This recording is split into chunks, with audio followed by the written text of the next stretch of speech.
Bueno, seguro que en más de una ocasión han oído hablar del síndrome del emperador, un fenómeno en el que se invierten los papeles y donde los hijos terminan dominando a los padres.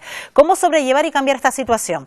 Son algunas de las preguntas que hoy le vamos a hacer a Isabel Mora, que es psicóloga clínica y coach. Isabel, ¿qué tal? Muy buenos días. Buenos días. Bueno, para comenzar, ¿qué es el síndrome del emperador? También conocido como el del dictador, del tirano. Sí, más que un síndrome, los expertos dicen que no es un síndrome como tal, pero sí que hay una desviación conductual en donde los niños adquieren o ponen en juego conductas muy despóticas, consideran que son el centro de atención y que todo el mundo gira alrededor de ellos. Por lo tanto, todo lo que aparece desde ahí tiene que ver con un niño tirano, un niño que es tremendamente exigente.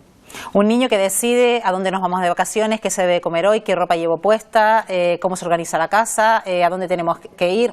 Exactamente, si se le deja cancha, o sea, si no hay ningún tipo de normas o de pautas educativas en el niño, este niño es excesivamente exigente, no solamente con la familia más cercana, sino con cualquier entorno cercano a él. Es un niño que a veces carece de empatía, que no soporta las frustraciones o que también es incapaz de vivir las gratificaciones. Por lo tanto, es un niño que va a exigir permanentemente que el mundo, su mundo, gire alrededor de él. Y este tipo de conductas que estamos encontrando en ciertos niños y en ciertas niñas, Isabel, ¿a qué se debe? ¿Al cambio del patrón familiar? ¿A cómo ha cambiado social y culturalmente nuestra sociedad en los últimos tiempos? ¿A qué se debe? Vale, no hay una causa única, ciertamente son múltiples causas las que pueden estar dando lugar a este tipo de comportamientos en los niños, pero sí es cierto que, por ejemplo, cuando hay una diversidad en la pauta educativa, en las pautas educativas que se transmiten a los niños entre los adultos que conviven con él, padres, tíos o abuelos, pues evidentemente se le está dejando como una posible abertura por donde entrar a solicitar y a exigir. Cuando se le sobreprotege en exceso, ¿vale? A veces no es fácil educar, nunca nos dijeron cuando se iba a tener niños que educar era difícil, pero ciertamente no es sencillo. Entonces a veces consideramos sobreproteger en exceso y eso también puede estar en el origen de estos niños tiranos, bueno, pues que al final acaban siendo ellos los dueños y señores del hogar. El caso es que, como el padre y la madre pueden estar trabajando, hay poco tiempo para dedicar a los hijos, para establecer normas, para establecer límites. Tal vez eso también es lo que está facultando que nos encontremos con más niños y niñas en esta circunstancia. Claro, además, fíjate que si vuelves a casa después de un largo día de trabajo con poco tiempo para descansar antes de irte a la cama, pues quizás no te apetezca tener un espacio donde haya gritos, o donde haya lloros, o donde haya rabietas. Entonces, si nos dejamos chantajear por ese tipo de situaciones, al final queremos ese espacio de tranquilidad, acabamos dándole al niño aquello que pide y que solicita y además le estamos enseñando a que la rabieta tiene fuerza y tiene poder para poder conseguir lo que quiere. Por lo tanto, la siguiente vez lo volverá a intentar y lo volverá a conseguir, es probable. Y hemos pasado, Isabel, tal vez de ese autoritarismo del pasado en el seno familiar a la permisividad absoluta dentro de la familia. ¿Tiene que haber un término medio, Isabel? Sí. Esto es como el péndulo, el movimiento del péndulo. Pasamos de un miedo excesivo quizás de los niños a sus padres, de una autoridad excesiva, a veces en nuestra infancia, incluso en la de nuestros padres o hermanos mayores, decirle no a tu padre era impensable. Vaya, no llevarle la contraria o que te mandara a la cama cuando aparecían los rombos en la televisión y no hacerle caso. O sea, automáticamente una palabra de tu padre era acto seguido hacer la conducta. Hoy en día sí se ha cambiado muchísimo porque ha cambiado la dinámica familiar. Es decir, los niños, los padres están poco tiempo en casa, a veces hay otras personas que interceden o que intervienen en la educación con los niños, entonces hay mucho criterio.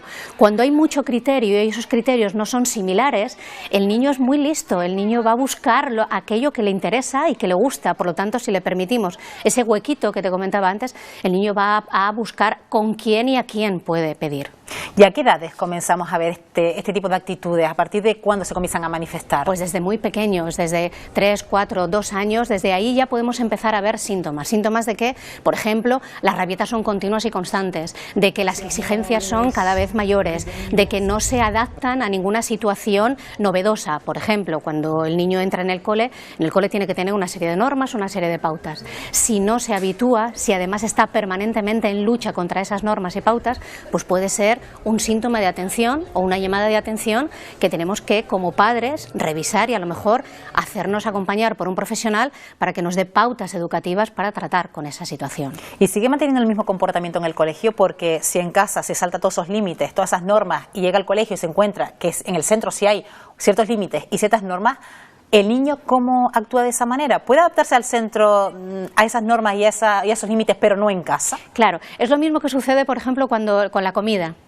de los pequeños. Cuando comen en casa, a veces tienes dificultades para poderles dar todo aquello que tú consideras que debes. Y luego se come el potaje en casa de la vecina, en casa de la abuela o en el comedor del cole, ¿no? No tiene ningún problema en comerse el potaje, pues porque también es cierto que hay unas normas muy claras, el niño sabe lo que se espera de él, y si no se come el potaje, pues no van a estar alrededor de él las 4 monitoras del comedor escolar tratando de darle el potaje, sino, bueno, le motivarán, le invitarán, pero tampoco estarán alrededor. Claro, ahí hay una serie de normas claras, el niño puede adaptarse ahí, pero en casa puede buscar la posibilidad de que eso no exista. Si encima lo experimenta, que es así, que si lo pide y si hace una rabieta lo consigue, pues él va a continuar ese comportamiento en casa. Me imagino que si acaba conociendo también los puntos débiles de sus padres en casa, con el tiempo también acabará conociendo los puntos débiles incluso del profesor en el colegio. Claro, exactamente, es de la misma manera. Es decir, son muy observadores. Es decir, los niños absorben como si fueran una esponja en el aprendizaje y todo aquello que les mostramos son lo que aprenden.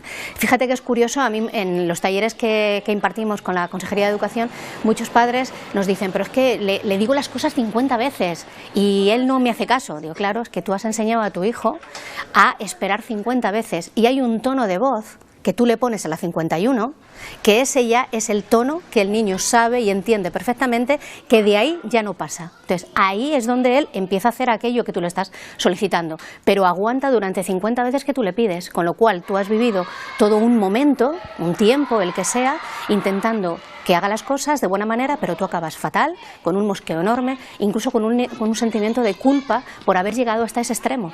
Pero es que justo eso es lo que le hemos enseñado, porque le hemos enseñado a aguantar 50 avisos hasta que en el 51 el tono de voz X o el gesto o la palabra es la indicadora para el niño de que ahí ya no hay más posibilidades. ¿Y se está a tiempo, Isabel, de revertir esta situación? O sobre todo a partir de qué edades, porque a lo mejor entrando ya en la etapa adolescente va a ser más complicado, no hay que esperar a tanto. Exactamente, ahí es más complejo y más difícil porque se pueden añadir otros elementos y otras variables de fuera del hogar o del domicilio, con el grupo de amigos, etcétera.